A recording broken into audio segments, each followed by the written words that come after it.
विदितो मुनिः मानेन मे श्रवणगोत्रपवित्रमहान् देवाविभति सतरि सवितां समेति जन्मान्तरेऽपि तव पादयुगान्नदेव जन्मनि मुनि सकला भवान् जातो निकेतनमहं मतिचाश्रयाम्यं नूनं नमोऽसि निराकृतलोचनेन पूर्वं विभो सकृदपि प्रविलोकितोऽसि मर्माविदो विदुरया धीमामनाथ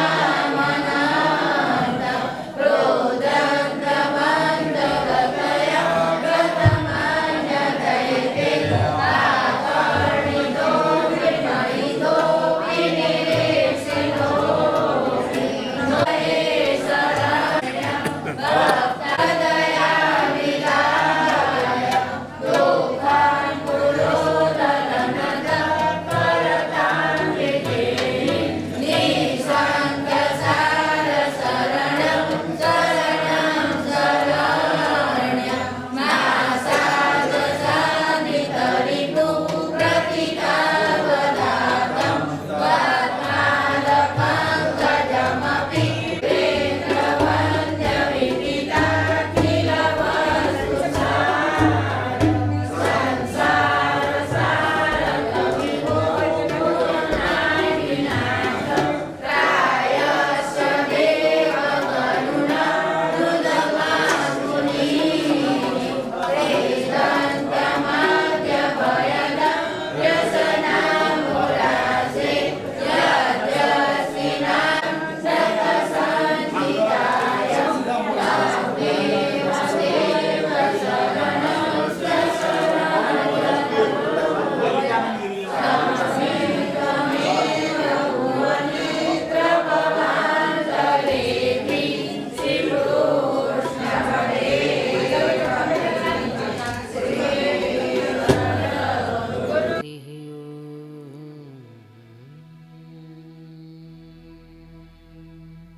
वक्रतुंड महाकाय सूर्यकोटि समप्रभ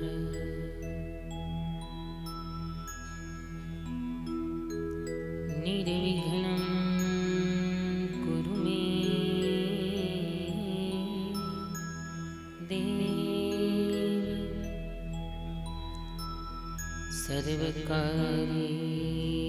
सर्वकार्येषु सर्वदा सर्वकार्येषु सर्वदा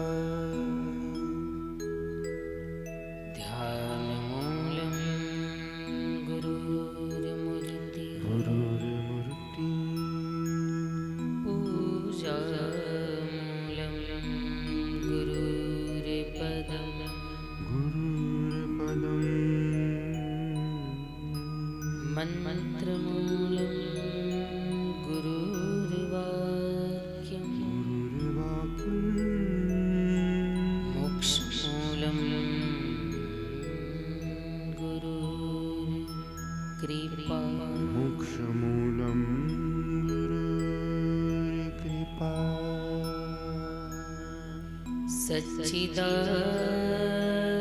सच्चिदानन्दरूपा नन्दरूपा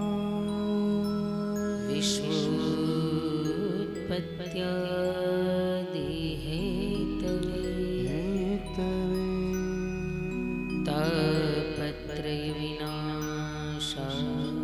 विनाशाय श्रीकृष्णाय वयं नमः। वयं नुमः नाम ले कितने तरी जा, कितने तेरी जा प्रणाम किए सुरलोक सिधारे, सुरलोक सिधारे हे भागीरथी हम दोष भरे, दोष भरे भरोसे यही कि शरण तिहार, शरण तिहारे भक्ताभिलाषा चरितानुसार, चरितानुसारी दुग्धादिचूर्णेन यशो विशाल, यशो विशाल कुमारितानन्दिते घोषणारि, भूषणारी मम प्रभु श्री गिरिराजधारी, गिरिराजधारी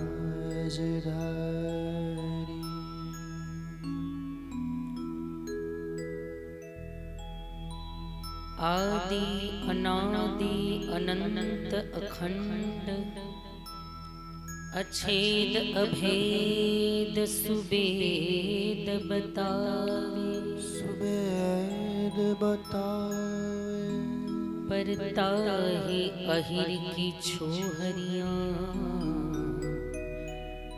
छछिया भर छाछ पे नाच नचावे, नाच नचावे छछिया भर छाछ पे नाच नचावे, नाच नचावे करार विंदे न पदार विंदम, मुखार विंदे विनिवेशयन्तं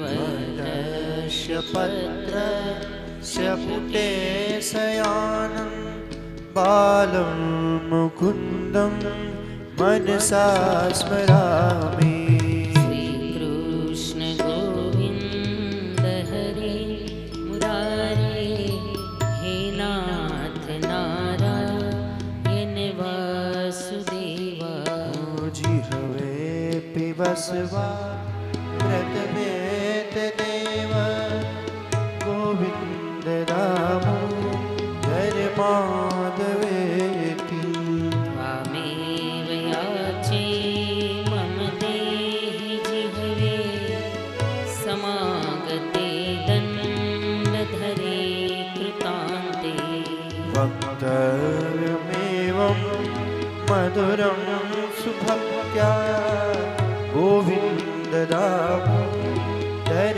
माधवेति हे गोविन्द दामोदर माधवेति, हे कृष्ण हे यादव हे सखेति, हे कृष्ण हे यादव हे सखेति, गोविन्द दामोदर माधवेति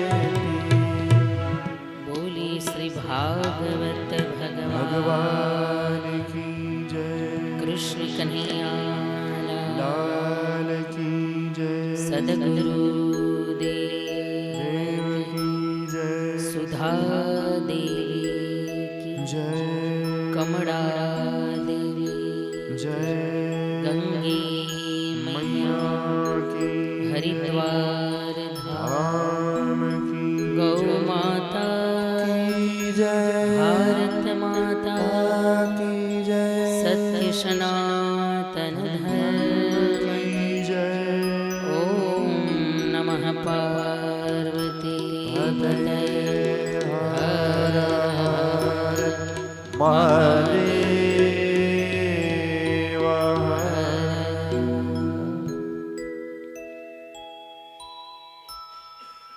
तेनेयं वाङ्मयी मूर्तिः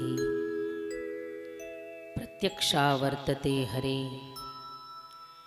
सेवनात् श्रवणात् पाठात् दर्शनात् पापनाशिनी भगवान ग्रंथराज पुराण तिलक भागवत जी नलिन सुंदर भगवान कृष्ण परमात्मा चरणारविंद में वंदना करी।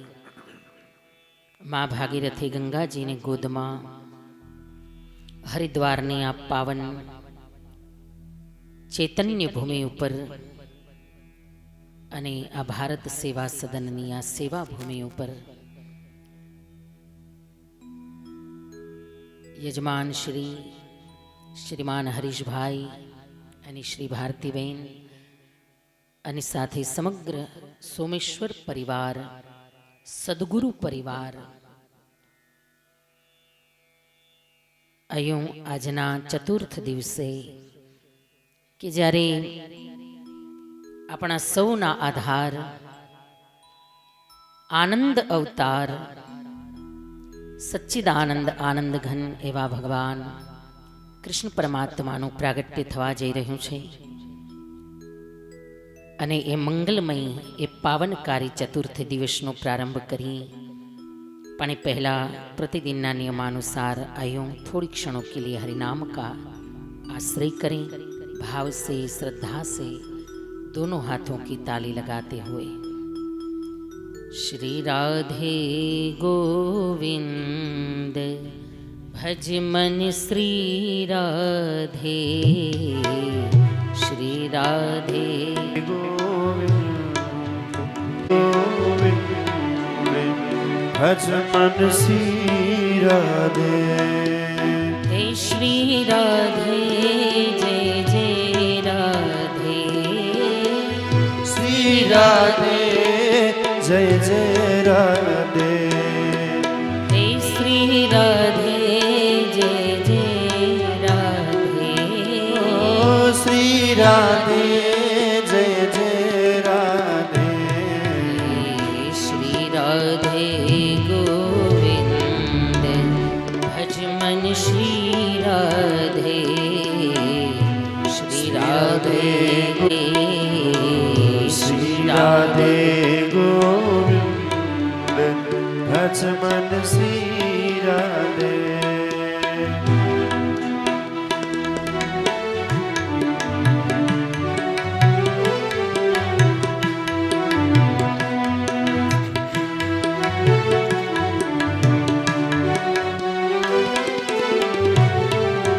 हे श्री राधे जय जय राधे श्री राधे जय जय हरे राधे। हे श्री राधे जय जय राधे श्री राधे हरे गायो भाव से जय राधे। हे श्री राधे गोविंद भज मन श्री राधे श्री राधे गोविंद भज मन श्री राधे। भज मन श्री राधे भज मन श्री राधे। भज मन श्री राधे भज मन श्री राधे। भज मन श्री राधे भज मन श्री राधे। भज मन श्री राधे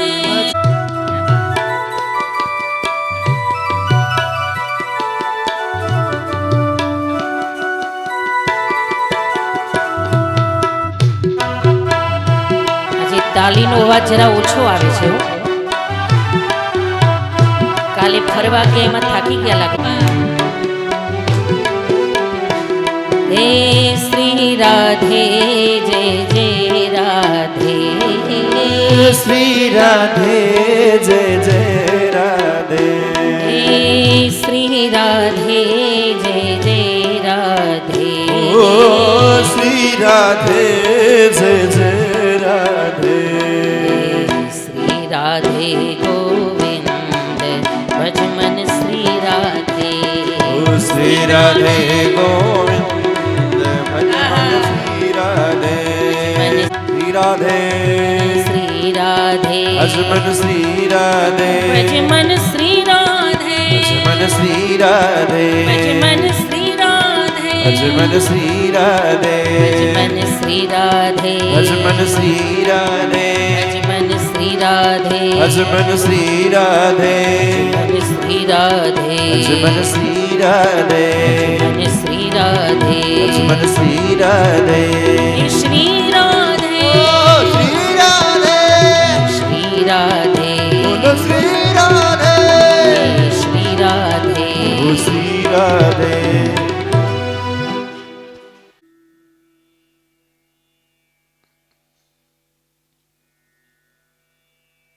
સુંદર કથા નૈમિષારણ્યમાં સુતજી વર્ણવી રહ્યા છે.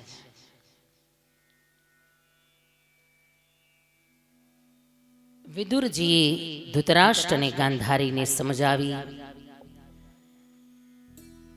અને હસ્તિનાપુરમાં મહેલમાંથી લઈ અને છેટ ગંગાજીના સપ્ત સ્ત્રોત જ્યાં ગંગાજીની 7 ધારા વહે છે ત્યાં લાવ્યા.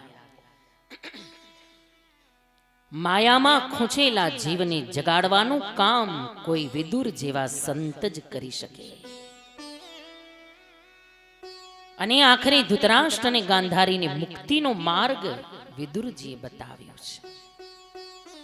પરિવારમાં જ કોઈ એવા સંત હોય પણ જેને આપણે ઓળખી નથી શકતા, કારણ કે કાયમ સમીપ છીએ એની, કાયમ નજદીક છીએ એની, અને નજદીકી ઘણીવાર માણસના સદગુણ ભૂલાવી દે છે. જે દૂર હશે ને એના સદગુણ યાદ આવશે, પણ બહુ નજીક હશે ને એના સદગુણ નહીં દેખાય, એના અવગુણ દેખાશે. સમીપ સંતાપ જાજા છે, મજા છે દૂર રહેવામાં. ક્યારેક ક્યારેક પ્રેમમાં, ક્યારેક ક્યારેક સંબંધોમાં થોડી થોડી દૂરી જરૂરી છે. રોજ કાયમ ભેગા જ રહ્યો, કાયમ મળો તો ક્યાંક એના અવગુણ મનસે દેખાવા, એની કમીઓ દેખાવા મનસે. એટલા માટે જ થોડી થોડી દૂરી જરૂરી છે.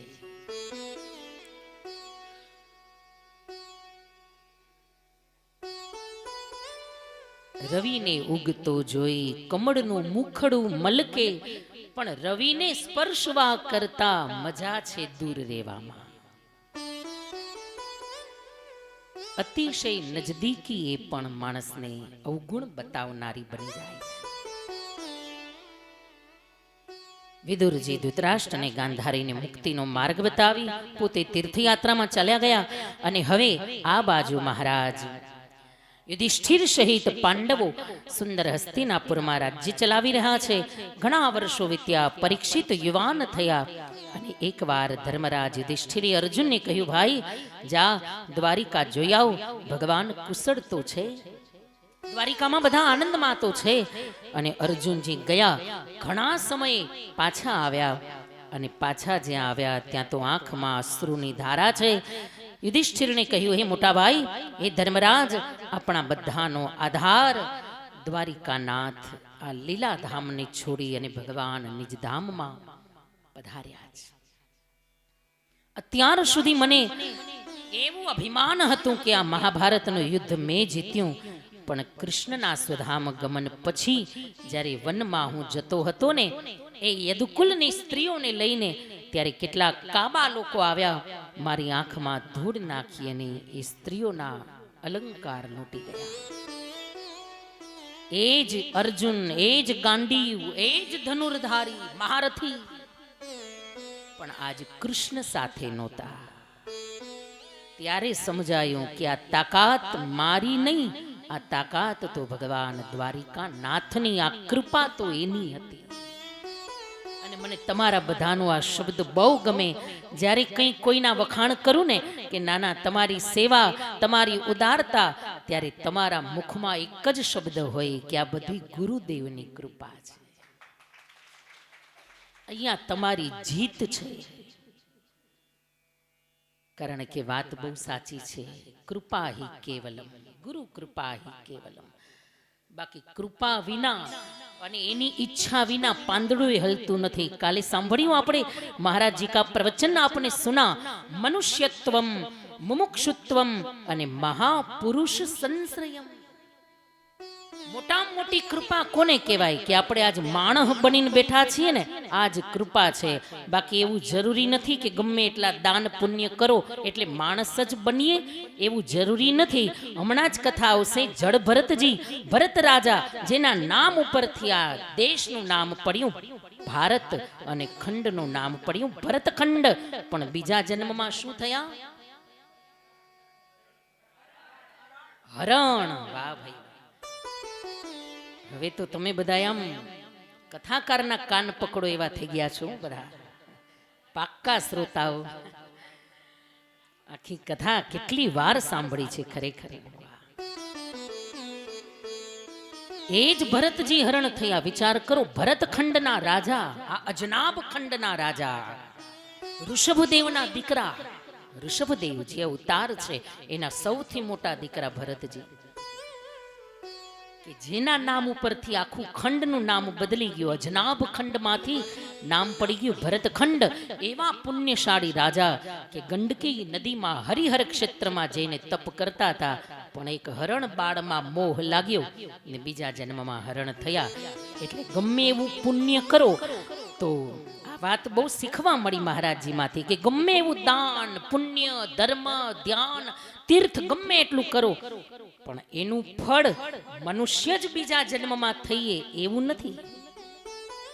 ભરતજી જો હરણ થઈ શકે તો એને ખાલી હરણમાં મમતા લાગી, તો આપણી તો મમતા ક્યાં નથી. આમ નવા કપડા પહેર્યા હોય તો એ કેવા હાચવી હાચવીને હાલીએ, અને એમાંય બે ચાર પૂછી લે જો બેનો કે ક્યાંથી લીધા, બહુ સરસ લાગે છે, ત્યાં તો એવી મજા આવી જાય. આ હવે આ ખર્ચો કર્યો એ સફળ. કોઈ પૂછવું તો જોઈએ ને કે વાહ આજ બહુ સરસ લાગ્યો છો, તો મજા આવે એમ. અને સારી વાત છે, સુંદરતા એ સ્ત્રીનો સદગુણ છે, હોવું જ જોઈએ. બસ એમાં મર્યાદા, એમાં લજ્જા, એમાં શીલ, એમાં એનું ચારિત્ર એ હોવું બહુ જરૂરી છે. સુંદરતા એનો જન્મસિદ્ધ અધિકાર છે, સુંદર હોવું જોઈએ. સુંદર સીતાજી પણ કેવા સુંદર. રામચરિત માનસ में लिख दिया बाबाजी ने, સુંદરતા કહું સુંદર કરઈ. સીતાજી એવા સુંદર છે કે એની સુંદરતાના કારણે જગત આખાની સુંદરતા વધી ગઈ. જગતમાં જેટલી પણ વસ્તુ દ્રશ્યમાન અદ્રશ્ય છે બધાની સુંદરતા વધી ગઈ. શેના કારણે? સીતાજીની સુંદરતાના કારણે. એવા સુંદર છે. રૂકમણી સુંદર, રાધાજી સુંદર, માં ભવાની સુંદર, પણ એ સુંદરતા દર્શનીય હોવી જોઈએ, પ્રદર્શનીય નહીં.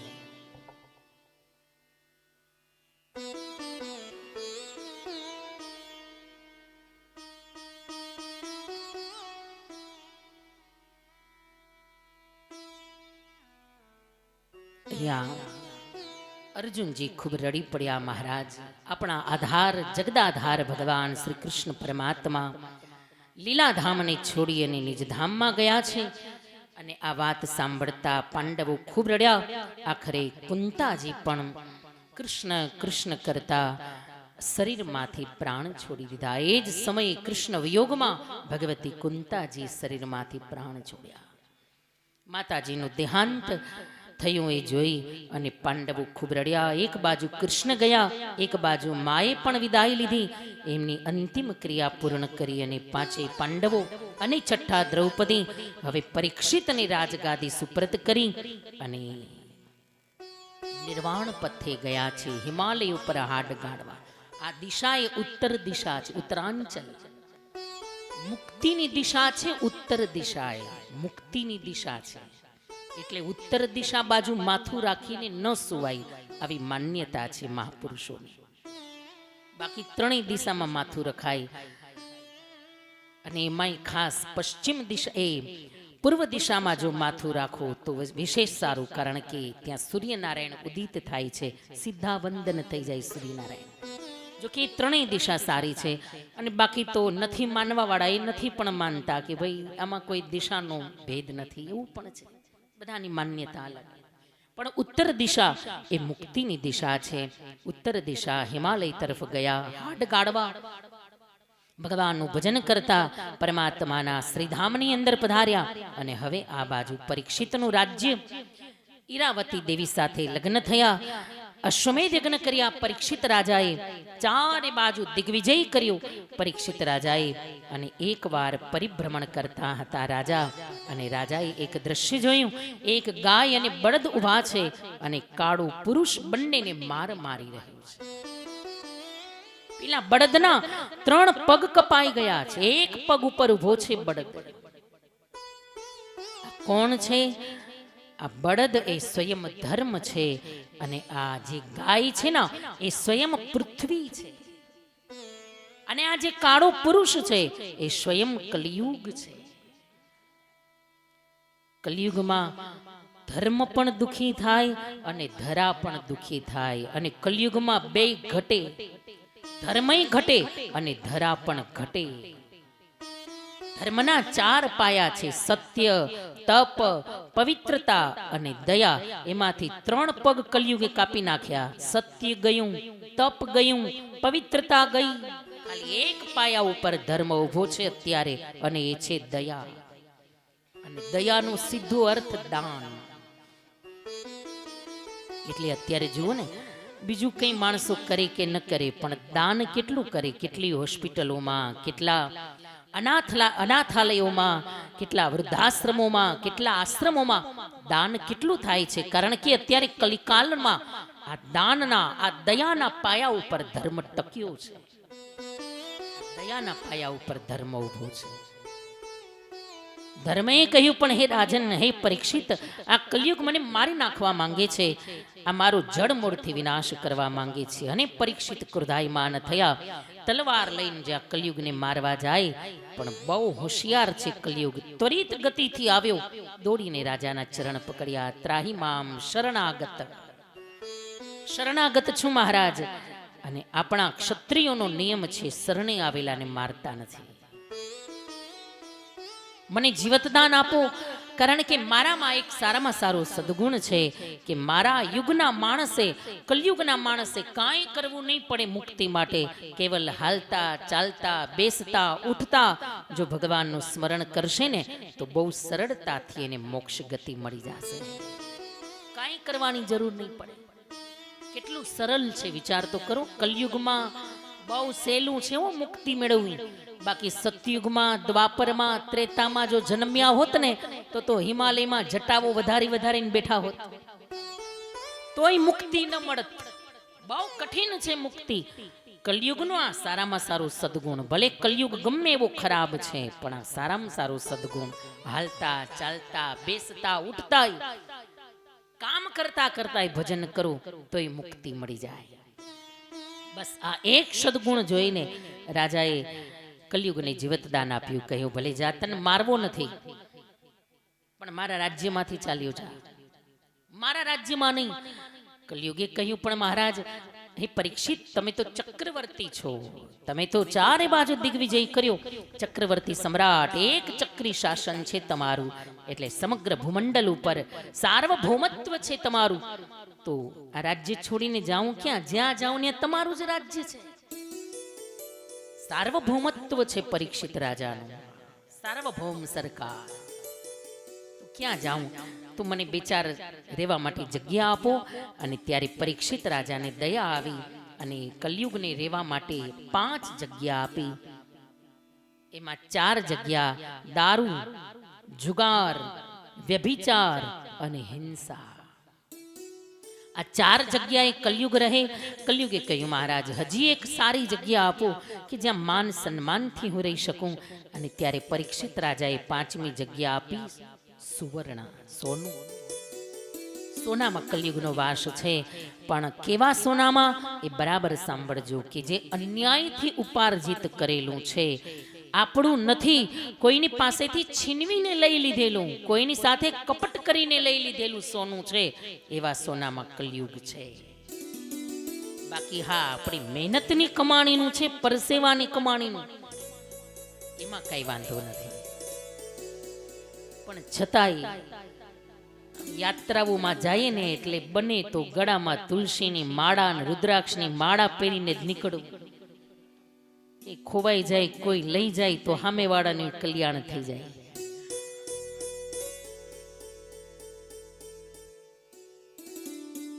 આ 5 જગ્યા પરીક્ષિત રાજાને એ કલયુગને રહેવા માટે આપી અને પછી તો રાજા ત્યાંથી ચાલ્યા ગયા. પણ હવે જો એ જ કલયુગે રાજાને કઈ રીતે પકડ્યા. એકવાર પરીક્ષિતે વિચાર કર્યો, ચાલ જરા મારે મારો ખજાનો જોવો છે. અને ખજાનો જોવા માટે ગયા. ત્યાં તો ખજાનામાં એક બહુ સુંદર મુગટ પડ્યો છે, સોનાનો મુગટ. પણ ખરેખર આ રાજાનો નથી, આ પાંડવોનો નથી. આ મુગટ કોનો છે? જરાસંધનો મુગટ છે. એવો પાપી જરાસંધ. ભીમે જરાસંધને માર્યો, પણ આ મુગટ બહુ ગમ્યો ભીમસેનજીને. વિચાર કર્યો, લાવને, મારે કઈ જોતો નથી, ખાલી નમૂના પૂરતો લઈ જાઉં, આવો બીજો બનાવડાવીને આને પાછો આપી દઈશ, જરાસંધના રાજ્યમાં પાછો મૂકી જઈશ. ખાલી નમૂના પૂરતો લઈ આવ્યા છે, જોજો. અને એણે આ બધી અઘટિત ઘટનાઓ સર્જી કોણે? આ જરાસંધના મુગટે. એટલે આપણી પાસે જેવું હોય એવું પહેરવું, બીજાનું માગીને ખાલી ખાલી પહેરવા પૂરતું લઈ આવવું નહીં. આપણું જે છે એ સારું, બીજાનું નહીં. આ ખૂબ અંગત હોય કે આપણા અતિશય પ્રેમી વ્યક્તિ હોય કે જેના આંતરિક જીવનની આપણને ખબર હોય અને એનું પહેરીએ તો વસ્તુ અલગ છે. બાકી જેનું તેનું પહેરવાની ના પાડી છે. એનું આ પ્રમાણ પરીક્ષિત રાજાએ મુગટ પહેર્યો અને રાજાના વિચારોમાં, વર્તનમાં કલયુગ આવી ગયો. ખબર નથી કોની વસ્તુ કઈ રીતે, ક્યાંથી, કયા માર્ગેથી એણે લીધી છે, કઈ રીતે એણે પ્રાપ્ત કરી છે, આપણને ખબર નથી.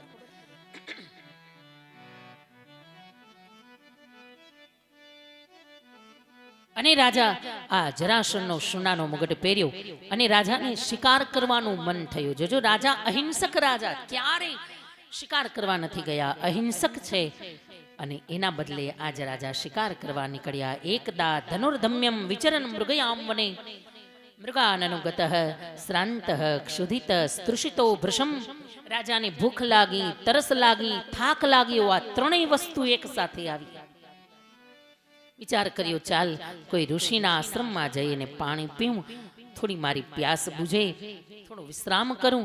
અને સમ્મિકના આશ્રમમાં રાજા આવ્યા. પણ આવીને જ્યાં જોયું કે સમ્મિક રાજા, એ સમ્મિક ઋષિ આંખ બંધ કરી અને સમાધિ લગાવીને બેઠા છે, ભગવાનનું ભજન કરે છે. અને રાજાને ક્રોધ ચડ્યો, અરે આ ઋષિએ ઊભા થઈને મારું સ્વાગત કેમ ન કર્યું? હું રાજા છું, હસ્તિનાપુરનો રાજા. જોજો, આ અભિમાન છે. સ્વાભિમાન અને અભિમાનમાં ઘણું અંતર છે. ઘણીવાર સ્વાભિમાનના નામે માણસને અભિમાન આવી જતા વાર ન લાગે. હા, સ્વાભિમાન ભારોભાર હોવું જોઈએ જીવનમાં, પણ અભિમાન એ પતનનું કારણ છે. સ્વાભિમાન એને કહેવાય કે જે તમારા ધર્મનું સ્વાભિમાન જાળવે, જે તમારી સંસ્કૃતિનું સ્વાભિમાન જાળવે. તમે જે જીવન જીવો છો એની મર્યાદા જળવાય, એની મર્યાદા ક્યારેય ન ચૂકાય. આ સ્વાભિમાન છે. કોઈ પણ ભોગે તમે ક્યાંય અપવિત્ર જગ્યાએ જઈ ન શકો. આ આપણું સ્વાભિમાન છે. પણ અભિમાન એ પતનનું કારણ છે. અભિમાન માણસને શેનું આવે? અભિમાન એને એની સંપત્તિનું આવે, એને એના પૈસાનું અભિમાન આવે, એને એની હોશિયારીનું અભિમાન આવે, એને એની ચતુરાઈનું અભિમાન આવે. મારા જેવું હોશિયાર કોઈ નહીં. બાકી હા, મારા જેવી સંસ્કૃતિ કોઈની નહીં, મારા જેવો ધર્મ કોઈનો નહીં, અમારી પાસે જે ગ્રંથો છે એવા ગ્રંથો કોઈના નહીં. આ સ્વાભિમાન છે. અને આવું સ્વાભિમાન જીવનમાં હોવું જોઈએ. અમારા ઈષ્ટદેવ છે અને એની જે કૃપા છે એવી કૃપા કોઈની નહીં. તમને તમારા ગુરુદેવનું કેવું સ્વાભિમાન છે. આને સ્વાભિમાન કહેવાય કે અમારા ગુરુદેવ છે, એવા તો આ એવી કૃપા અને એવા તો દયાળુ બીજા કોઈ નથી. આને સ્વાભિમાન કહેવાય. પણ હા, મારી પાસે પૈસા છે એવા કોઈ પાસે નહીં, મારી પાસે બુદ્ધિ છે એવી કોઈ, આ અભિમાન. જોજો, આટલું અંતર છે સ્વાભિમાન અને અભિમાનમાં. એવા અભિમાની થયા રાજા, અરે આણે મારું સ્વાગત ન કર્યું.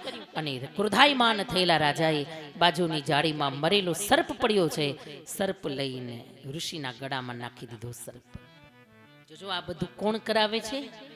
કલયુગ કરાવ્યા, રાજા નથી કરતા. કારણ કે આ તો કોણ છે? ઉત્તરેય, ઉત્તરાનંદન, અર્જુનના પૌત્ર. આપણામાં કહેવત છે કે દાદાના પુણ્ય એના દીકરાને મળે કે ન મળે, પણ દીકરાના દીકરાને તો જરૂર મળે. ત્રીજી પેઢીએ તો દાદાના કરેલા પુણ્ય દેખાય, ઉગે. ત્રીજી પેઢીએ ઉગશે. આ તો અર્જુનનો પૌત્ર છે. અને આ એ રાજા છે કે જેને એની માના ગર્ભમાં ભગવાનના દર્શન થયા. આ કઈ જેવો તેવો થોડો છે કે આવી ભૂલ કરે? કોઈ ઋષિના ગળામાં મરેલો સર્પ નાખે, આ કઈ ભૂલ નથી ભાઈ. આ તો સમાજ ઉપર બહુ મોટો ઉપકાર છે. જો રાજાએ આવું ન કર્યું હોત તો શુકદેવજી બહાર ના આવ્યા હોત, અને શુકદેવજી જો ના આવ્યા હોત તો આ ભાગવતની ગાથા આપણને મળી ન હોત.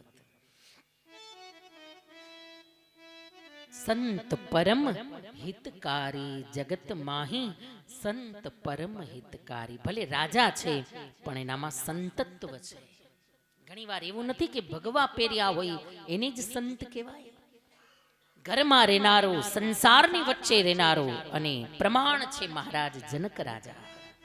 વિદેહ, બધાથી પર, ઘરમાં રહીને સંત જેવું જીવન જીવી શકાય. સંત આ કોઈ ઉપમા નથી. સંત એ કોઈ વેશ નથી. સંત એ કોઈ આકૃતિનું નામ નથી. સંત એ અંદર પડેલી પ્રકૃતિ છે.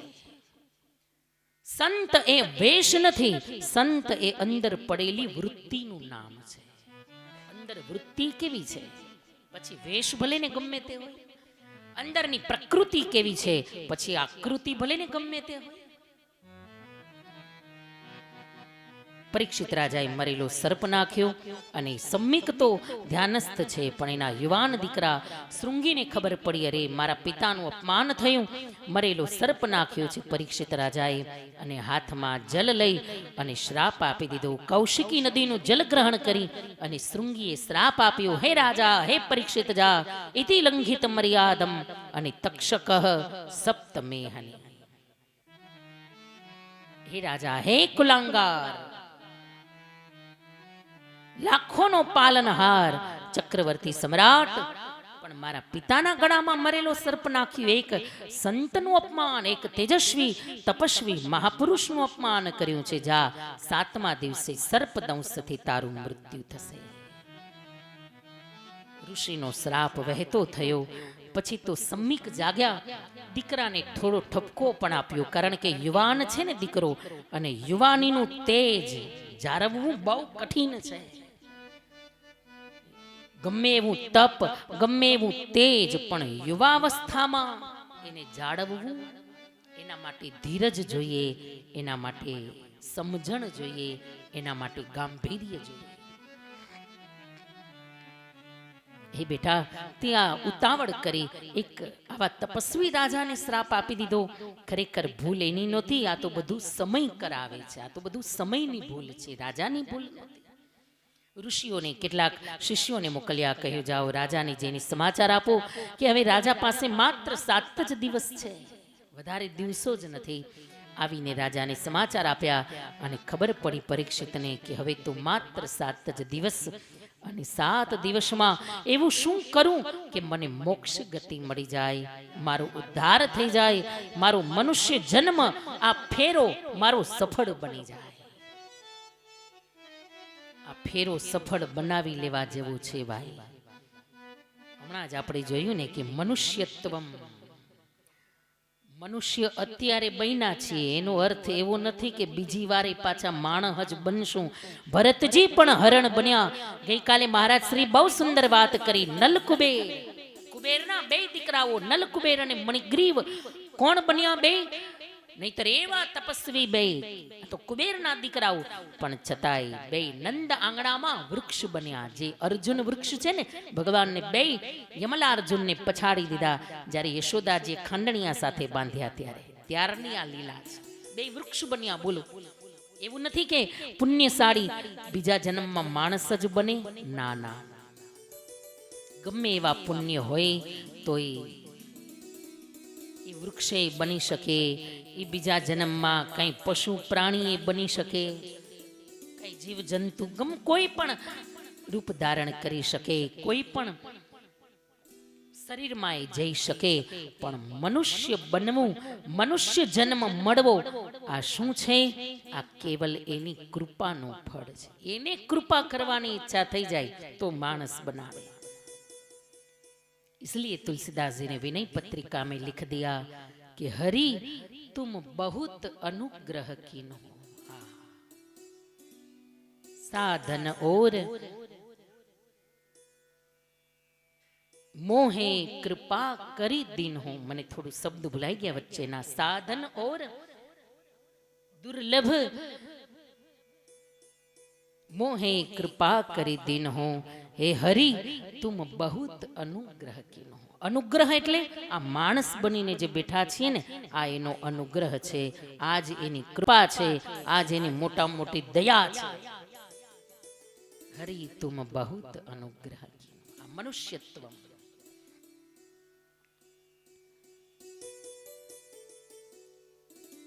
પરીક્ષિત રાજાએ વિચાર કર્યો, એવું શું કરું કે મને મુક્તિ મળી જાય? જો એને મુક્તિની પ્યાસ જાગી. આ શું છે? મુમુક્ષુત્વ. મુક્તિની પ્યાસ જાગે.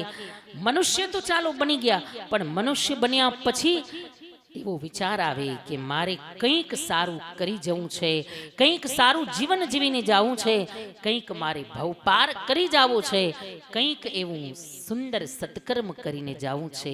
આ મુક્તિની પ્યાસ છે અને એને કહેવાય મુમુક્ષુત્વ. એક તો મનુષ્યત્વ મળવું અઘરું, અને એમ મળ્યા પછી મુમુક્ષુત્વ એટલે કે મુક્તિની પ્યાસ જાગવી અઘરી. અને મુક્તિની પ્યાસ રાજાને જાગી ગઈ. મનુષ્ય તો છે જ, હવે મુક્તિની પ્યાસ જાગી. હવે શું બાકી છે? બસ મહાપુરુષ સંશ્રયમ. હવે સુખદેવજી મળવાના બાકી છે, આવા પરમહંસ મળવાના બાકી છે બસ. અને રાજાએ બધું જ છોડી દીધું. પોતાના યુવાન દીકરા જન્મે જઈને રાજગાદી સુપ્રત કરી અને રાજા આવી ગયા માં ભગવતી ભાગીરથી શ્રી ગંગાજીના તટ ઉપર. અને ગંગાજીના તટ ઉપર આવી અને બેસી ગયા. રાજા બધું જ છોડી અને એક સફેદ વસ્ત્ર પહેર્યું છે, એક સફેદ વસ્ત્ર ઓઢ્યું છે અને ગંગાજીની ધૂળમાં આવીને બેસી ગયા. ચલો મન ગંગાજી કેતી, એ ગંગાજી કા ये निर्मल पानी, गंगा जी का निर्मल पानी, शीतल होत शरीर, चलो मन गंगा जी के तीर, चलो गंगा जी के तीर, गंगा जी का वो निर्मल पानी, गंगा जी का निर्मल पानी, शीतल होत शरीर, चलो मन गंगा जी के तीर, चलो मन गंगा जी के तीर. હજારો ઋષિઓ આવી ગયા ગંગાજીના તટ ઉપર, બેસી ગયા પરીક્ષિતની સામે. અને રાજાએ આર્તનાદ કર્યો પરમાત્માને. ઋષિઓને ખબર પડી રાજાને શ્રાપ લાગ્યો છે. હવે તો એક જ ઉપાય છે, કોઈ પરમહંસ આવે અને રાજાને ભાગવતની ગાથા સંભળાવે તો જ રાજાનો ઉદ્ધાર થાય. અને બધા જ ઋષિ મંડળો મળ્યા છે ભગવાનનો પુકાર કરવા. અને પુકાર પરમાત્માના કાન સુધી પહોંચ્યો અને ભગવાને પ્રેરણા કરી. કોને પ્રેરણા કરી? હિમાલયની ગિરિકંદરામાં નિર્ગુણ નિરાકારનું ચિંતન કરતા સુખદેવજીને પ્રેરણા કરી અને સુખદેવજી ઊભા થયા. મહારાજ જો કોઈ બોલાવા નથી આવ્યું, કોઈએ ફોન નથી કર્યો, કોઈ આમંત્રણ નથી આપ્યું, એની મેળે મેળે ઊભા થઈ ગયા.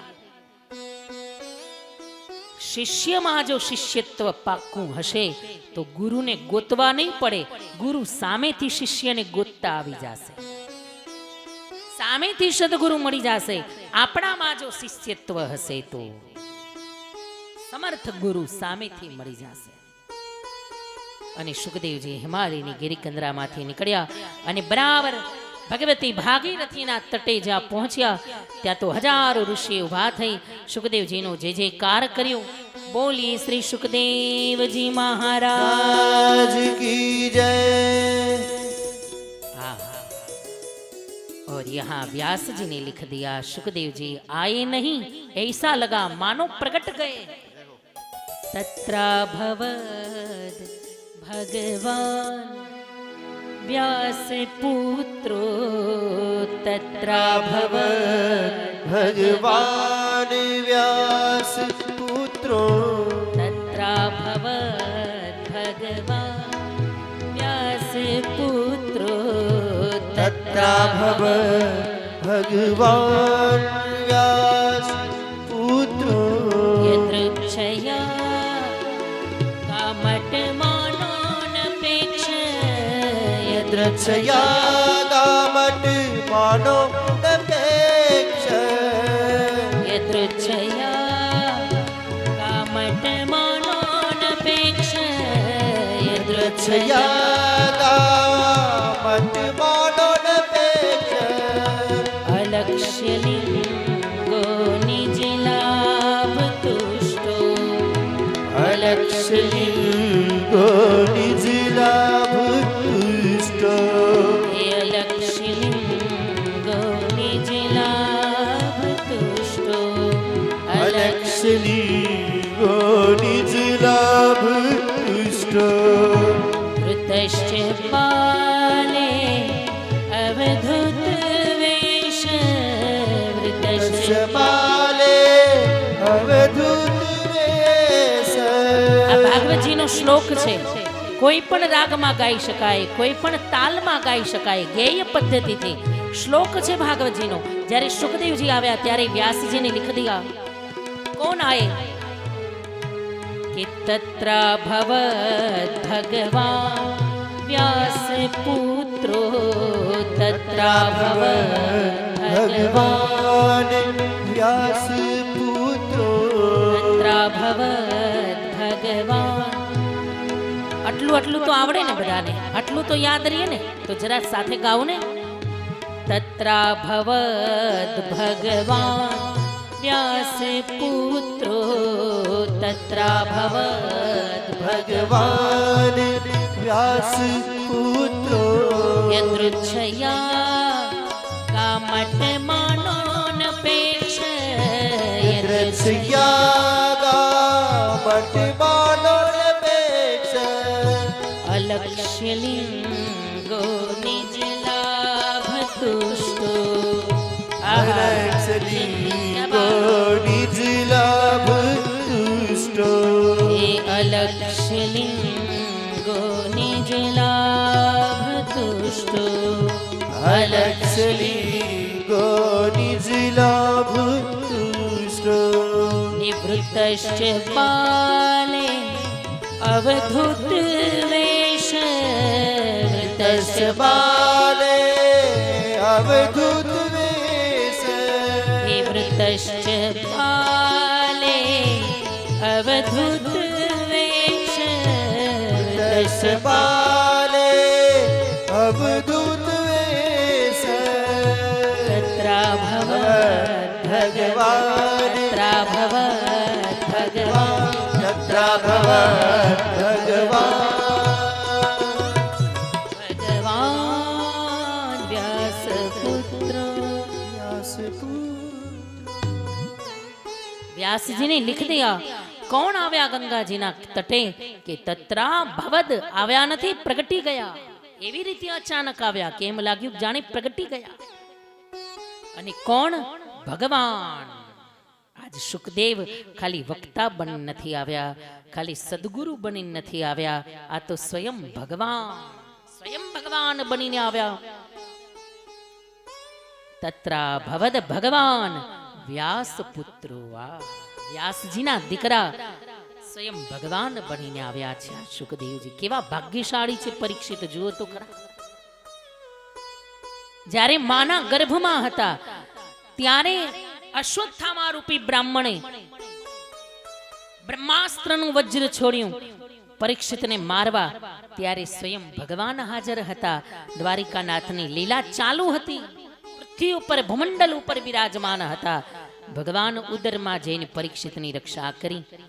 અત્યારે ફરીવાર બીજી વાર શૃંગીનો શ્રાપ લાગ્યો, શ્રાપ રૂપી વજ્ર લાગ્યો છે. બે વાર પરીક્ષિતને મારવાની કોશિશ થઈ, એક વાર તો માના ઉદરમાં અને અત્યારે બીજી વાર શૃંગીએ શ્રાપ આપ્યો. અને બે વાર ભગવાન બચાવવા આવ્યા, એક વાર સ્વયં ભગવાન દ્વારિકાનાથ અને અત્યારે અહીંયા વ્યાસજીને લીખ દિયા ભગવાન વ્યાસ પુત્રો. સુખદેવજી સ્વયં ભગવાન જ છે અને ભગવાનની કથા લઈને આવ્યા છે. હા, ફેર એટલો થયો કે સ્વયં ભગવાન જ્યારે ઉદરમાં ગયા ને ત્યારે ખાલી એકલા પરીક્ષિતનો ઉદ્ધાર કર્યો, પણ અત્યારે જ્યારે સુખદેવજી કથા લઈને આવ્યા ત્યારે એકલા પરીક્ષિતનો નહીં, જેણે જેણે કથા સાંભળી બધાનો ઉદ્ધાર થયો. જોજો, કથામાં અને કૃષ્ણમાં આટલો ફેર છે. કૃષ્ણ એકનો જ ઉદ્ધાર કરે અને કૃષ્ણની કથા જે સાંભળે બધાનો ઉદ્ધાર કરે. એટલા માટે કૃષ્ણ કરતાંય કૃષ્ણની કથા મોટી છે. કથાનો મહિમા વધારે છે. કૃષ્ણનો એટલો નથી, એટલો એની કથાનો મહિમા છે. સુખદેવજી આવ્યા પછી તો તમામ ઋષિ મુનિઓ ઉભા થયા, પરીક્ષિત ઉભા થયા. સુખદેવજીના ચરણારવિંદમાં વંદના કરી, પૂજા કરી, સુંદર આસન ઉપર બિરાજમાન કર્યા. અને આ પરીક્ષિત રાજાએ પ્રશ્ન કર્યો, મહારાજ, અહો અદ્ય વયમ બ્રહ્મન સતસેવ્યા ક્ષત્રબંધવ કૃપયા અતિથિ રૂપેણ ભવદભેસ તીર્થકા કૃતાઃ. મહારાજ, કોઈ પણ વ્યક્તિનું મૃત્યુ સમીપ હોય તો એવા વ્યક્તિએ શું કરવું જોઈએ? મરણાસન્ન હોય એને શું કરવું જોઈએ? જો આ પ્રશ્ન ખાલી રાજાએ પોતાના માટે નથી પૂછ્યો. શું પૂછ્યું? કે કોઈ પણ વ્યક્તિ મરણાસન્ન હોય, મરવાના આરે બેઠો હોય, એને શું કરવું જોઈએ? તો આનો અર્થ શું થાય? આપણે તો એવું જ માનીએ કે મરવાના આરે એટલે 80, 85, 90, 95 થયા હોય એને જ આ પ્રશ્નનો જવાબ લાગુ પડે છે. મરવાના આરે કોણ બેઠા છે? બધા ટોટલી. કારણ કે કાંઈ ખબર નથી ક્યારે કાળ ઝપટ મારે, ક્યારે કાળ પકડે, કાંઈ નક્કી નથી. આમાં ક્યાં કોઈ ઉંમરનો બાદ છે? ક્યારેક ક્યારેક ખરેખર ફરિયાદ કરવાનું મન થાય ભગવાનની, જ્યારે કોઈ નાના વ્યક્તિ વયા જાય, 30, 32 વર્ષના, 35 વર્ષના, 15, 16 વર્ષના નવયુવાન દીકરાઓ જ્યારે વયા જાય ત્યારે વાત સાંભળી અથવા તો એના પેલામાં ગયા હોઈએ ત્યારે કરુણ દ્રશ્ય જોઈને ત્યારે ઈશ્વરને એકવાર ચિત્કાર નીકળી જાય, ફરિયાદ નીકળી જાય કે સાવ આવું. જેની જરૂર નથી બિચારા ખાટલામાં પડ્યા છે, એ મોત માંગે છે. અને જેની પરિવારને જરૂર છે, ચાલો જાવાવાળા તો વયા ગયા, પણ જેનો જુવાન દીકરો એકનો એક વયો જાય, એ મા બાપ કેવી રીતે જીવન જીવે વિચાર તો કરો. એની યુવાન પત્ની, એના નાના નાના બાળકો, એ કેવી રીતે આવડી વિશાળ જિંદગીને પૂરી કરે? એ અકલ્પનીય છે, અકલ્પનીય. એ તો માથે પડે ને એ જ સમજે. ત્યારે ફરિયાદ કરવાનું મન થાય કે હે હરી, શું કામ આવું કરે છે? આ ઓલા 95 વર્ષના કે જેની 4 પેઢીઓ આગળ વધી ગઈ છે, જેની હવે કોઈ જરૂર નથી સમાજમાં કે એના પરિવારમાં પણ, કે ચાલો હવે બધું વ્યવસ્થિત છે, આપણે કહીએ ને કે લીલી વાડી છે, લીલી વાડી મૂકીને ગયા. તો પછી એના 5-7 વર્ષ એવા કેટલાયના 5-7 વર્ષ કાઢીને આને આપી દીધા હોત તો કમસે કમ 70-75 તો પહોંચાડો. ક્યારેક એવું થાય કે આવો નિયમ ભગવાને રાખ્યો હતો કે 75 ને 80 વર્ષનો થાય એટલે એને સમજી જ લેવાનું કે બસ હવે જવાનું જ છે. 75 વર્ષ થાય એટલે બધાને જય શ્રી કૃષ્ણ કરી જ લેવાના કે બસ હવે 2 વર્ષમાં હું વયો જઈશ, પણ 75 પહેલા જવાનું નહીં. આવો 70 પછી કમસે કમ ચાલો, પણ એની પહેલા નહીં. આવો કંઈક નિયમ હોત તો આ સાવ જુવાન જેના કેટલા કોડ હોય, કેટલા અભરખા હોય, એના પરિવારને છોડીને ચાલ્યા જાય ત્યારે ફરિયાદ નીકળે, ત્યારે એક ચિત્કાર નીકળે.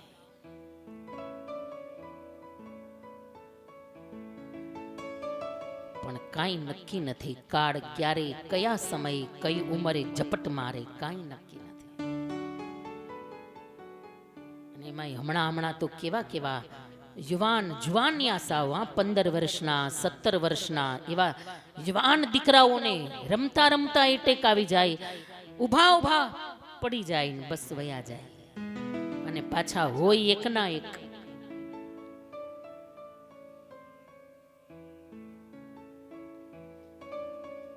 પણ હવે એના દરબારમાં આપણું તો કંઈ હાલતું નથી, અને એની લીલા કંઈ આપણે સમજી શકતા નથી કે કેવી ચાલે છે.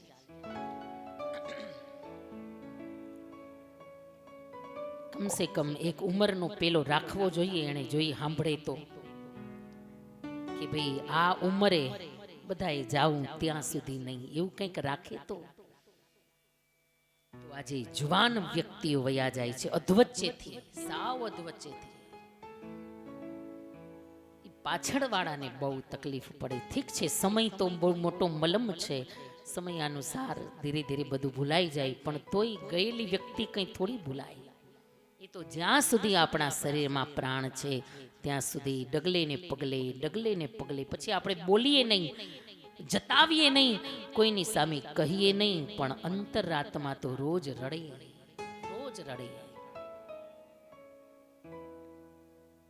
એટલે આ તો કાળ છે ભાઈ, ક્યારે ઝપટ મારે. એટલે આ પ્રશ્ન આપણા બધા માટે છે કે જે વ્યક્તિ મરણાસન્ન છે, જે વ્યક્તિ મૃત્યુના આરે બેઠો છે, એને શું કરવું જોઈએ?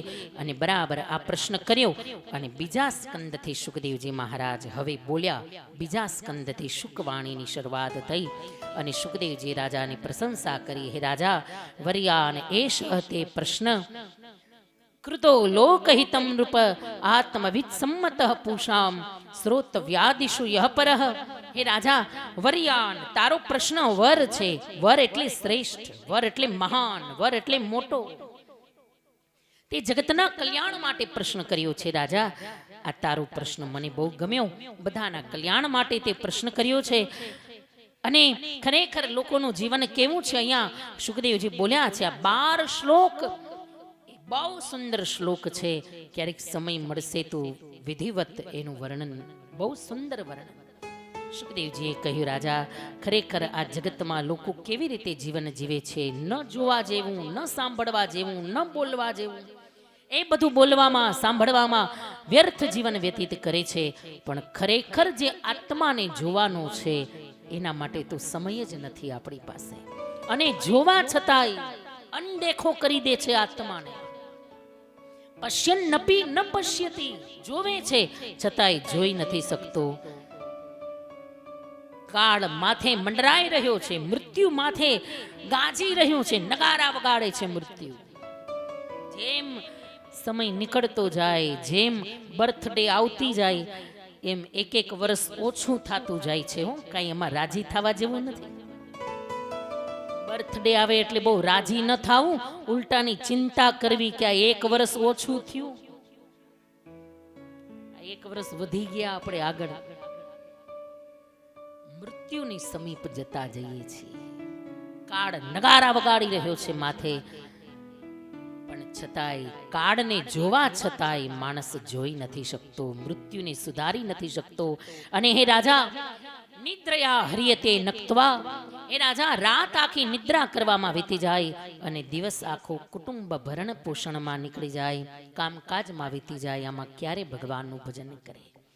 રાત્રે નિંદરા, દિવસે કામ, તો ક્યારે ભજશું સીતારામ? આમાં ક્યાં ભજન કરવાનો સમય છે? રાત આખી નિંદ્રામાં વયો જાય, દિવસ આખો કંઈક રસોઈ બનાવવામાં, કંઈક હરવા ફરવામાં, કંઈક ખરીદી કરવામાં. કાલે તો અમે બજારમાં ગયા, તે બેનોએ જે માથે પોટલા લીધા હતા, કેટલા કે તો ઓહો, આટલું બધું શોપિંગ! રિક્ષામાં હમાતા નહોતા. કંઈક આમાં ટાઈમ વયો જાય અને ઘરે પાછા પોટલા ખોલીને જોવાના, એમાં વળી કંઈક થાહે ખરા ને કંઈક થાહે નહીં. અરે આ નો લીધું હોત તો સારું થાત, આ થયું નહીં બરાબર. આવું બધું જોવામાં ટાઈમ વયો જાય છે ને. વિચાર તો કરો, કાલે બહુ સુંદર સ્વામીજી બોલ્યા કે ખરેખર સૌથી અમૂલ્ય વસ્તુ કઈ છે? તમે સાંભળ્યું? કેવો સુંદર સાર! જો કે એમની તો બહુ વિદ્વદ સભર ભાષા, એટલી હાઈ લેવલની બધી લેંગ્વેજ, પણ એને સરળતાથી જો સમજીએ તો અમૂલ્યમાં અમૂલ્ય કાંઈ હોય ને તો મનુષ્યનો આ સમય છે.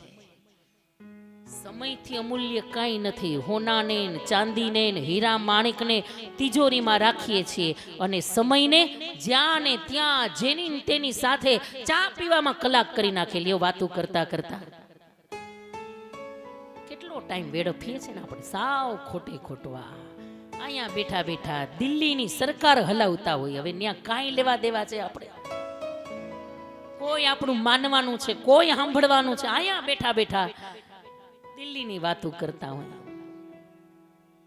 ખરેખર જે કરવા જેવું છે કે ચાલો સમય મળ્યો તો ભલે ને જેટલું થાય એટલું, એવું નથી કે બધું મૂકીને માળા કરવી, પણ યાદ આવે તો વચ્ચે ઓમ નમો ભગવતે વાસુદેવાય, ઓમ નમો ભગવતે વાસુદેવાય એટલી વાર બોલીએ ને, એમાં એકાદ વાર જો હૃદયથી બોલાઈ ગયું તો એ આપણો જન્મ સફળ બની જાય, એ એક આખી માળા સફળ બની જાય. ભાય કુભાય અનખ આલસં. જોજો, આ હું નથી કહેતી, રામચરિત માનસમાં લખ્યું છે. ભાય કુભાય અનખ આલસં, કોઈ પણ રીતે બસ નામ લ્યો, ભાવથી, કુભાવથી, આનંદથી કે આળસથી નામ લ્યો બસ. પણ હે રાજા, ઈ કોઈને ગમતું નથી. ખરેખર જો મરણાસન્ન વ્યક્તિએ મૃત્યુને સુધારવું હોય તો હવે સાંભળજો સુખદેવજીનો મુખ્ય જવાબ. જો આ જીવનમાં યાદ રાખવો હોય તો અહીંયા છેલ્લી સુખદેવજી બોલ્યા, હે રાજા, જેને મૃત્યુને સુધારવું છે, જે મરણાસન્ન છે, જે મૃત્યુના આરે બેઠો છે, એને ત્રણ વસ્તુ કરવી. શ્રોતવ્ય, જોજો બરાબર સાંભળજો, ત્રણ વસ્તુ કઈ? શ્રોતવ્ય, કીર્તિતવ્યશ્ચ અને સ્મર્તવ્યશ્ચેચ્છતા ભયમ. શ્રોતવ્ય, શ્રવણ. શ્રવણ વિના તો નકામું જ છે. શ્રવણ વિના ભક્તિ માર્ગમાં આગળ વધી જ ન શકાય. પહેલું વહેલું શ્રવણ, શ્રોતવ્ય, સુખદેવજી બોલ્યા છે. શ્રોતવ્ય. બીજું કીર્તિતવ્યશ્ચ, એનું કીર્તન, એની કીર્તિ ગાથા, એની યશો ગાથા, અથવા તો એનું કીર્તન, જે કીર્તાલય નાચતા રમતા આપણે ગાઈએ ને, સમૂહમાં ઉચ્ચ સ્વરે ગાઈએ, એને કીર્તન કહેવાય. શ્રવણ, કીર્તન અને બીજું મનોમન જે થાય સ્મર્તવ્ય, સ્મરણ. હાલતા ચાલતા મનમાં જે થાય એ સ્મરણ. આ ત્રણ વસ્તુ કરવા જેવી છે. હે રાજા, મૃત્યુને જો સુધારવું હોય અને આ ત્રણ કરતા કરતા, શ્રવણ, કીર્તન અને સ્મરણ, આ ત્રણ વસ્તુ કરતા કરતા અંતે નારાયણ સ્મૃતે. સમજાણું? શું સમજ્યા? હા, આ ત્રણ જો કર્યું હશે તો અંતે નારાયણ સ્મૃતિ. તો હે રાજા, અંતે ભગવાન યાદ આવી જશે અને અંતે જો ભગવાન યાદ આવ્યા તો બેડું પાર થઈ જશે. કારણ કે ગીતાજીમાં ભગવાન બોલ્યા કે હે અર્જુન, છેલ્લે જેને યાદ કરતા મરે, બીજા જન્મમાં એને એનું જ સ્વરૂપ પ્રાપ્ત થાય. આ ભરતજી હરણ એટલે બન્યા, હરણને યાદ કરતા મર્યા એટલે બીજા જન્મમાં હરણ થયા. જેને યાદ કરતા મરે, નવો જન્મ એનો જ મળે. જો ભગવાન યાદ આવી જાય તો જીવનનો બેડો પાર થઈ જાય, એનું જ સ્વરૂપ મળી જાય, હરિપદ મળી જાય, જીવ હરિરૂપ બની જાય, તદાકાર બની જાય, એકાકાર બની જાય. જો એનું નામ યાદ આવી જાય તો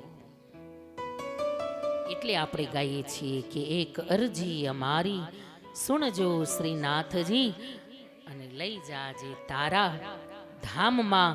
પણ આજે છેલ્લે જ ગાવું છે આપણે, વચ્ચે ક્યાંય ગાવું નથી, કારણ કે આજે બુલેટ ટ્રેન ચાલે છે. કારણ કે આજે છેક કૃષ્ણ જન્મ સુધી પહોંચવું છે.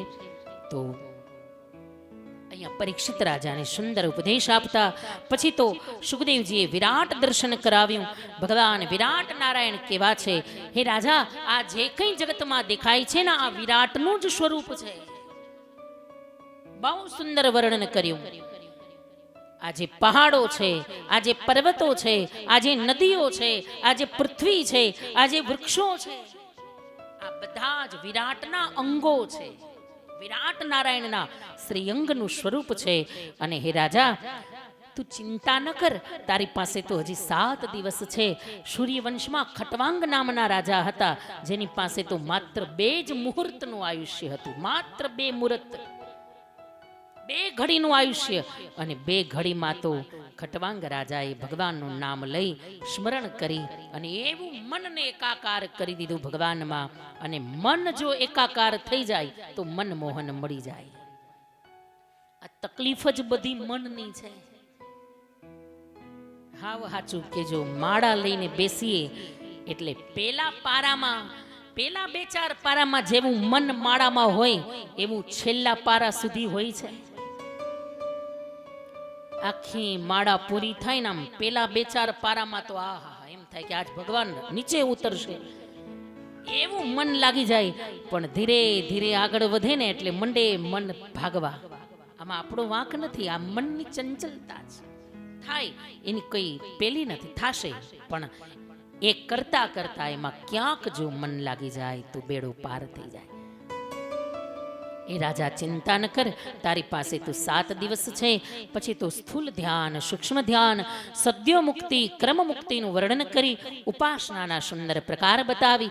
અને અહીંયા અચાનક સુખદેવજીને યાદ આવ્યું, અરે હજી મંગલાચરણ નથી કર્યું. કથા માંડ્યો કહેવા અને મંગલાચરણ નથી કર્યું. અને સુખદેવજી અહીંયા સુંદર મંગલાચરણ કર્યું. નમઃ પરસ્મે પુરુષાય ભૂયસે સદુદ્ભવસ્થાન નિરોધ લીલયા ગૃહીત શક્તિ તૃતયાય દેહિનામ અંતર્ભવાયાનુપલક્ષ્ય વર્તમને. સુંદર મંગલાચરણ કરી પરમાત્માની પ્રાર્થના કરી. અને અહીંયા સુખદેવજી રાજાને સૃષ્ટિ સર્જનનો ક્રમ બતાવ્યો. હે રાજા, ભગવાન નારાયણ એની નાભીમાંથી કમળ, કમળમાંથી બ્રહ્મા, અને બ્રહ્માજીને ભગવાને આજ્ઞા કરી તપ કરો.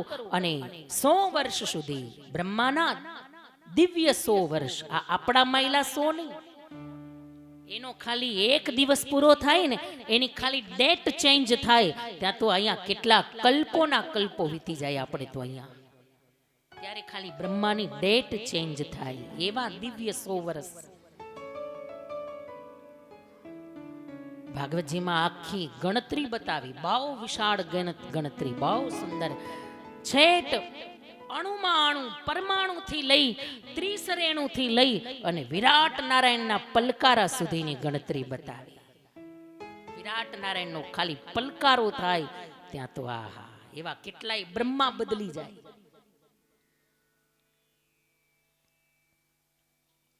બ્રહ્માજીએ 100 વર્ષ સુધી તપ કર્યું. પછી તો પરમાત્મા પ્રગટ થયા અને બ્રહ્માજીને આજ્ઞા કરી, હે બ્રહ્મા, તમે સૃષ્ટિનું સર્જન કરો. પણ બ્રહ્માજીએ કહ્યું, પ્રભુ, મને સૃષ્ટિનું સર્જન કરું પણ મને ક્યારેય અભિમાન ન આવે, એટલા માટે કોઈ ઉપદેશ આપો. અને ત્યારે નારાયણ શ્રી હરિ પરમાત્માએ બ્રહ્માજીને ચતુશ્લોકી ભાગવત બતાવી. ક્યારે કઈ ચતુશ્લોકી? જ્યારે બ્રહ્માજીની સર્જનની આજ્ઞા કરી અને બ્રહ્માજીએ કહ્યું પ્રભુ મને અભિમાન ના આવે એટલા માટે કોઈ ઉપદેશ આપો. અને ત્યારે સ્વયં ભગવાન નારાયણના મુખમાંથી આ 4 શ્લોક નીકળ્યા જેને ભાગવતમાં ચતુશ્લોકી ભાગવત કહેવામાં આવે. ચતુશ્લોકી અહીંયા નારાયણે ચતુશ્લોકી ભાગવતનું દાન બ્રહ્માજીને કર્યું. પછી તો સુખદેવજી ભાગવતજીના 10 લક્ષણો બતાવ્યા. અત્ર સર્ગો વિસર્ગશ્ચ સ્થાનમ પોષણમૂતયઃ મન્વંતરે ઈશાનો કથા નિરોધો મુક્તિ અને આશ્રય. છેલ્લું ચરણ છે આશ્રય. 10 લક્ષણ છે ભાગવતજીના. નહીતર ખરેખર ભાગવત મહાપુરાણ પુરાણ છે. પુરાણના 5 લક્ષણ હોય પણ આ ખાલી પુરાણ નથી, આ તો મહાપુરાણ છે. એટલે આના 10 લક્ષણ છે. અત્ર સર્ગ વિસર્ગ સ્થાન પોષણમ ઉતયઃ મન્વંતરે ઈશાનો કથા નિરોધો મુક્તિ અને આશ્રય. આ 10 લક્ષણ ભાગવતજીના બતાવી અને 3જા સ્કંદની અંદર સુખદેવજી બોલ્યા, હે રાજા, જેવો પ્રશ્ન તમે કર્યો ના આવો જ પ્રશ્ન એકવાર વિદુરજીએ મૈત્રેય ઋષિને કર્યો હતો. વિદુરજી મહારાજ પરિભ્રમણ કરતા કરતા વ્રજમાં યમુનાના કિનારે પધાર્યા અને યમુનાના તટ ઉપર વિદુર અને ઉદ્ધવજીનું મિલન થયું. આ ઉદ્ધવ કોણ? કૃષ્ણના અંતરંગ સખા. આ બેહુબ કૃષ્ણ જેવું જ શ્યામ સ્વરૂપ છે ઉદ્ધવજીનું. આ બેહુબ કૃષ્ણ જેવા જ. વિદુર અને ઉદ્ધવનું મિલન થયું. ભગવાન સુધામમાં ગયા છે વાત ઉદ્ધવજી વિદુરજીને સંભળાવી. વિદુરજી ખૂબ રડ્યા. ઉદ્ધવે કહ્યું, અરે વિદુર, કેવા ભાગ્યશાળી છો તમે કે ભગવાને જતા જતા હે વિદુર તમને યાદ કર્યા હતા. આહા, ભગવાને મને યાદ કર્યો. આ વાત જ્યાં સાંભળીને વિદુરની આંખમાંથી અશ્રુની ધારા મંડી વહેવા. અરે ઉદ્ધવ, ભગવાને મારા માટે કંઈ ઉપદેશ આપ્યો છે? કોઈ સંદેશો? ઉદ્ધવે કહ્યું, હા, ઉપદેશ છે, સંદેશો છે, પણ એ મારે કહેવાનું નથી, મને કહેવાની આજ્ઞા નથી. એ તમને મૈત્રેય ઋષિ કહેશે. તમે મૈત્રેય પાસે જાઓ. અને અહીંયાથી વિદુરજી ઉદ્ધવ પાસેથી વિદાય લઈ મૈત્રેય ઋષિ પાસે ગયા.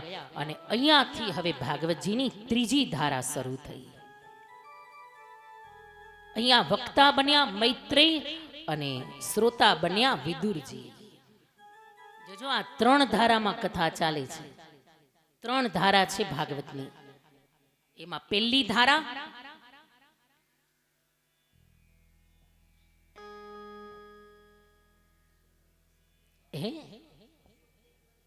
આમ જરા બોલો એટલે મને ખબર પડે કે હોય તો નથી ગયા ને.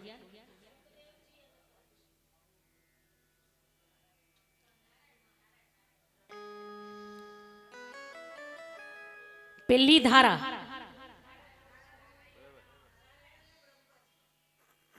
ત્રણ ધારામાં કથા ચાલે છે, બરાબર.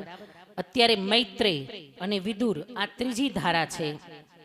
એની પેલાની ધારા સુખદેવજી અને પરીક્ષિત. એની પેલાની ધારા હા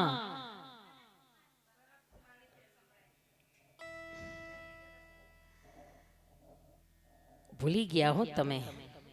કાંઈ વાંધો નહીં, આજે જમવાનું બંધ. દર વખતે ભૂલી જાવ તો ક્યાંક તો પનિશમેન્ટ કરવી પડે ને. પહેલી ધારા નૈમિષારણ્યમાં સુતજી અને શૌનક ઋષિ, સનત કુમારો એ 4 કુમારો છે અને શૌનકાદી એટલે 88,000 ઋષિઓ. આ પહેલી ધારા નૈમિષારણ્યમાં આપણે સાંભળી જ ને કથા પેલા દિવસથી. નૈમિષારણ્ય ત્યાં કથા ચાલે છે. બીજી ધારા ગંગાના તટ ઉપર સુખદેવ અને પરીક્ષિતા બીજી ધારા, અને અહીંયા 3જી ધારા મૈત્રેય અને વિદુર. અહીંયાથી 3જી ધારા શરૂ થઈ. મૈત્રેય ઋષિએ સુંદર મંગલાચરણ કર્યું અને હવે વિદુરજીની સમક્ષ કથા કહેવા માટે તૈયાર. સુંદર સૃષ્ટિ સર્જનનો ક્રમ બતાવ્યો. ભગવાન નારાયણની નાભીમાંથી કમળ, કમળમાંથી બ્રહ્મા. નારાયણે બ્રહ્માને આજ્ઞા કરી, જાઓ સૃષ્ટિનું સર્જન કરો. અને બ્રહ્માજી અનેક પ્રકારની વિવિધ સૃષ્ટિઓનું નિર્માણ કર્યું, પણ છતાંય સૃષ્ટિ આગળ નથી વધતી. ત્યારે પરમાત્માએ આજ્ઞા કરી કે હવે લગ્ન સૃષ્ટિનું નિર્માણ કરો, કારણ કે અત્યાર સુધી જે સૃષ્ટિ છે મંત્ર સૃષ્ટિ છે. બ્રહ્માજી મંત્ર દ્વારા ઋષિઓને પ્રગટ કરે અથવા તો પોતાના મનમાંથી એટલે માનસ સૃષ્ટિ મનમાંથી ઋષિઓને પ્રગટ કરે, સંકલ્પ કરે અને ઋષિઓનું પ્રાગટ્ય થાય. આ બધી માનસ સૃષ્ટિ, આ બધી મંત્ર સૃષ્ટિ, આ બધી સંકલ્પ સૃષ્ટિ કહેવાય. પણ હવે વિવાહ દ્વારા સૃષ્ટિ આગળ વધે અને એટલા માટે બ્રહ્માજીએ એક સ્ત્રી અને પુરુષના જોડાને પ્રગટ કર્યું. જમણા ખંભામાંથી એક પુરુષ પ્રગટ થયા જેનું નામ છે સ્વયંભૂ મનુ મહારાજ, અને ડાબા ખંભામાંથી એક સ્ત્રી પ્રગટ થઈ જેનું નામ છે શતરૂપા દેવી.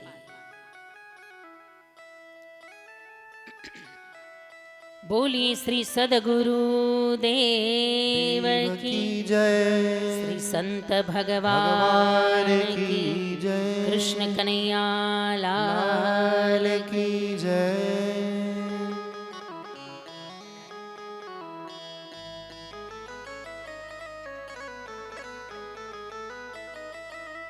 બોલી શ્રી વ્યાસ નારાયણ ભગવાન કી જય.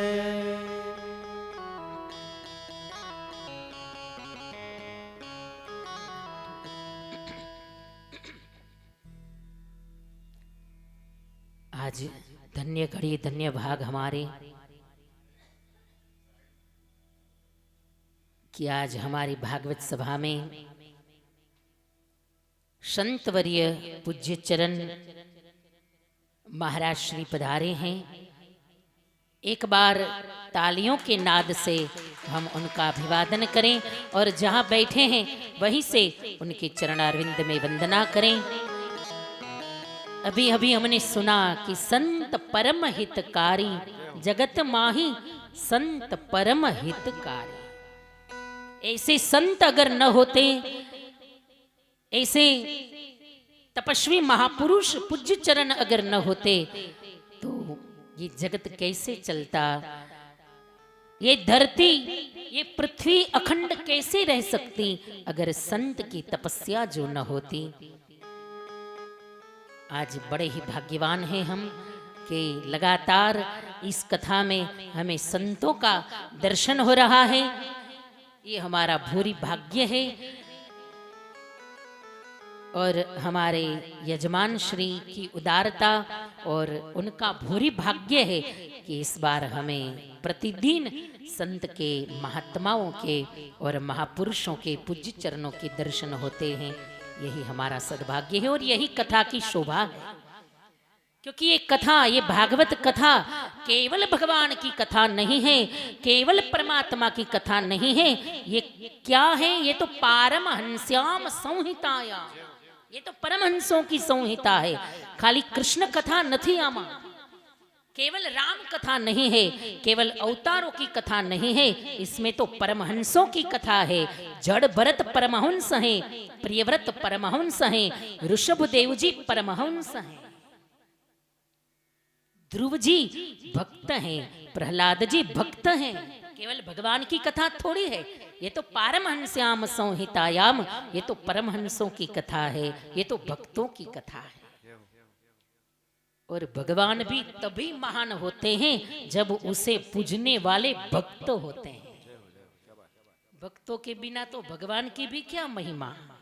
इसलिए तो महापुरुषों ने कहा ना कि कृपा की न होती जो आदत तुम्हारी, कृपा की न होती जो आदत तुम्हारी, तो सुनी ही रहती अदालत तुम्हारी. ये तो कृपा करते हैं और सब भक्त भक्ति करते हैं, तभी भगवान की भी महिमा जगत में जानी जाती है. तो ऐसे भगवान को भजने वाले कि जिनके संतत्व के कारण ये पृथ्वी शेषनाग के शीश पर अखंड खड़ी है, ये संतों के कारण. संत परम हितकारी, जगत माही संत परम हितकारी. तो आज हमारी सभा में पूज्य चरण पधारे हैं, उनके चरणारविंद में हम वंदना करते हुए उनका अभिवादन और शब्द सुमन से उनका अभिवादन करें.